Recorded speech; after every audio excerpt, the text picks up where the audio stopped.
ये एक बेबुनियादी और खोखली दलील है जो मुस्लिम शासकों के कुकृत्य को छुपाने के लिए दी जाती है।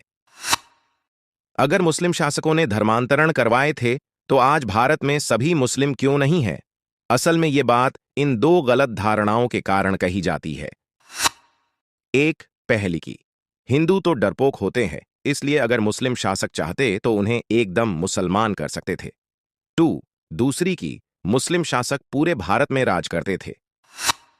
न तो हिंदू डरपोक होते हैं और न ही मुस्लिम शासक पूरे भारत में राज करते थे, जो वो पूरे भारत में फैले हिंदुओं को मौत का डर दिखाकर मुस्लिम बना लेते। सच कहूं तो मुस्लिम शासकों के अंदर इतना दम ही नहीं था कि वो ऐसा कर पाते।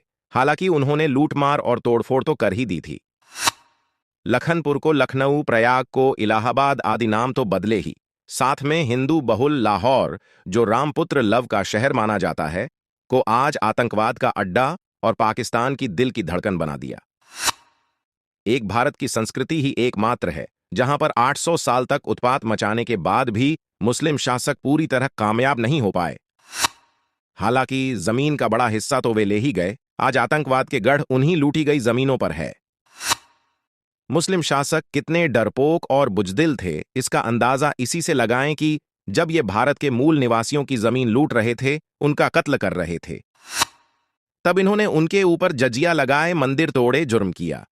परंतु जैसे ही अंग्रेजों का शासन आया और इनके मकबरे ढहने लगे तो इनका भाईचारा जाग गया। ये देशभक्ति की शायरियां लिखने लगे, टीपू सुल्तान मंदिर बनवाने लगा।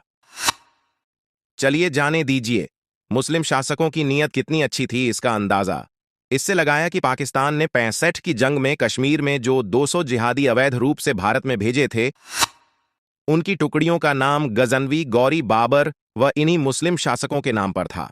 देखिए, ये हैं इनके नाम जो भारत में चोरी छिपे घुसकर जिहाद करना चाहते थे।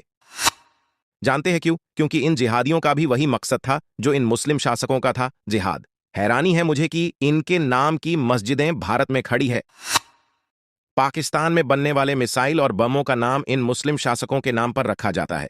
इसलिए कम से कम मेरे जैसे आदमी के सामने तो इनकी बातें रहने ही दीजिए।